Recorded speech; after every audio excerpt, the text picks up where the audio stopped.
Gue mau sampaikan bahwa gue dapat teguran tidak akan bahas Sintayong di akun manapun. Koci kena mental, klarifikasi mengejutkan Coach Justin di TikTok dan YouTube Shorts. Sebelum lanjut, jangan lupa subscribe dulu ya, gak bayar kok. Cuma klik aja biar channel ini makin semangat kasih info dengan gaya santai dan asik. Ini benar-benar mengejutkan. Coach Justin secara terang-terangan mengumumkan bahwa ia akan berhenti membahas Sintayong. Keputusan ini cukup mengguncang dunia sepak bola tanah air, terutama di tengah panasnya perdebatan soal masa depan STY yang sedang ramai dibahas oleh berbagai pihak, mulai dari pengamat sepak bola hingga para fans garis keras timnas Indonesia. Lalu, apa sebenarnya alasan dibalik keputusan ini? Ternyata, Coach Justin, yang akrab kita panggil Koci, mendapatkan teguran keras dari sebuah akun anonim. Akun ini, yang sebelumnya dikenal karena sempat membongkar data pribadi Bung Towel, memberi peringatan kepada Koci agar segera berhenti mengomentari STY. Teguran ini membawa tekanan yang cukup besar, hingga akhirnya membuat Koci mengambil langkah drastis, tidak lagi mengomentari STY di media sosial manapun, baik itu TikTok, YouTube Shorts, atau platform lainnya. Koci mengungkapkan alasannya dengan jelas. Menurutnya, setiap kali ia membahas STY, diskusi yang muncul selalu berujung pada perdebatan panas dan konflik yang tidak produktif.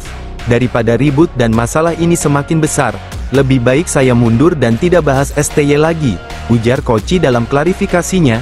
Ia juga menekankan bahwa keputusan ini diambil demi keamanan dirinya dan keluarganya, mengingat dampak dari opini-opininya kerap menimbulkan reaksi keras dari berbagai pihak. Namun, keputusan ini justru menuai pro dan kontra di kalangan pecinta sepak bola Indonesia. Sebagai yang dikenal vokal dan sering memberikan opini yang berbeda, pendapat Koci selalu menjadi sorotan.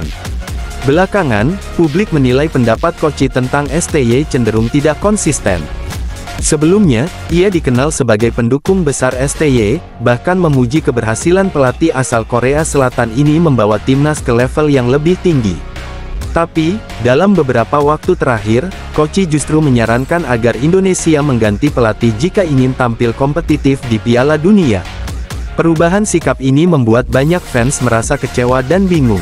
Situasi semakin memanas setelah sebuah stasiun TV swasta mengadakan forum yang membahas topik kontroversial, STY, Stay or Out. Dalam forum tersebut, beberapa melontarkan kritik tajam terhadap STY, bahkan ada yang menyebut keberhasilan timnas Indonesia hanya karena hoki. Pernyataan ini tentu saja menyulut amarah para pendukung timnas.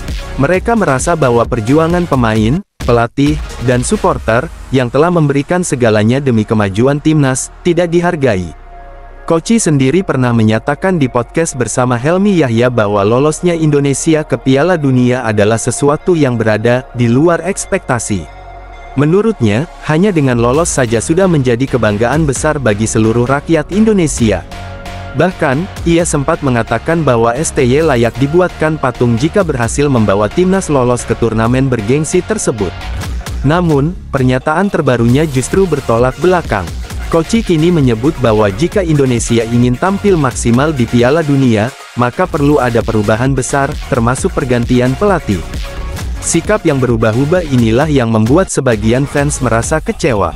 Di sisi lain, keputusan Koci untuk berhenti membahas STY sebenarnya juga bisa dimaklumi.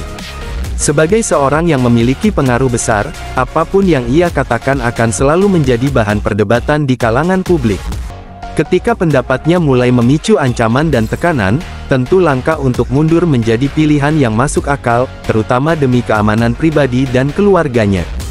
Kini, keputusan Koci untuk tidak lagi membahas STY menyisakan pertanyaan besar, bagaimana masa depan diskusi tentang STY tanpa adanya pandangan dari salah satu paling berpengaruh di Indonesia. Apakah ini akan membawa suasana yang lebih damai, atau justru membuat diskusi soal STY menjadi semakin tak terkendali? Jadi, bagaimana pendapat kalian, guys? Apakah keputusan Koci ini merupakan langkah bijak untuk meredakan konflik, atau justru menjadi sinyal bahwa kritik terhadap STY mulai dibungkam? Yuk, diskusikan di kolom komentar.